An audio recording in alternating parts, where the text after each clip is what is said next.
ইত্যাম্ভূত গুণ হরি একটা শ্লোক উঠালেন।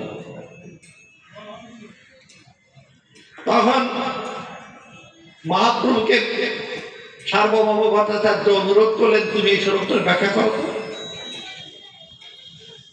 মহাপ্রভু বললেন, তুমি আগে করো। তখন সার্বভৌম ভট্টাচার্য ওই একটা শ্লোকেরই 9 রকম ব্যাখ্যা করলেন। ব্যাখ্যা করে মহাপ্রভুর দিকে তাকালেন।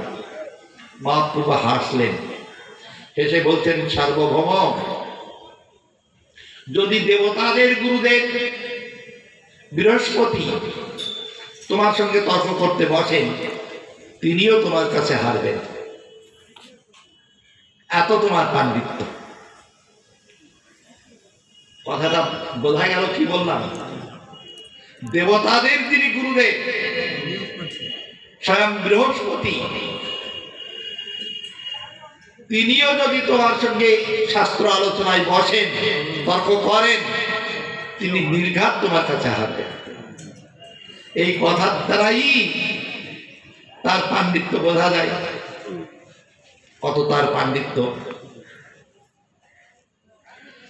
সেই সার্বভৌম ভট্টাচার্যকে ব্যাখ্যা করার পর যেমনি মহাপ্রভুর দিকে তাকালেন, মহাপ্রভু হেসে এই কথা বলার পরে বলছেন, সার্বভৌম, তুমি তা ব্যাখ্যা করলে, এছাড়াও কিন্তু আরো অর্থ করা যায়।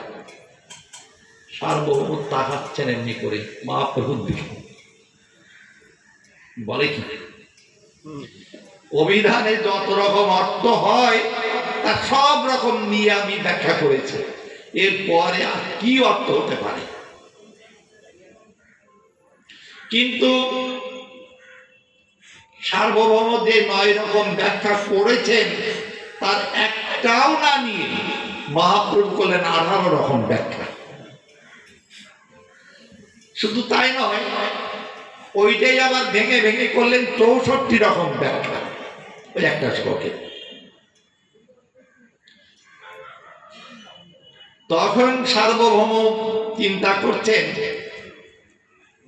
মানুষ হতে পারে না, মানুষের পক্ষে এটা সম্ভবই না, অসম্ভব, মানুষ এটা পারবে না। মানুষ ইনি কে? মানুষ তো নয়। এই যেমনি এরকম চিন্তা করছেন, ঠিক সেই মুহূর্তে মহাপ্রভু, সার্বভৌম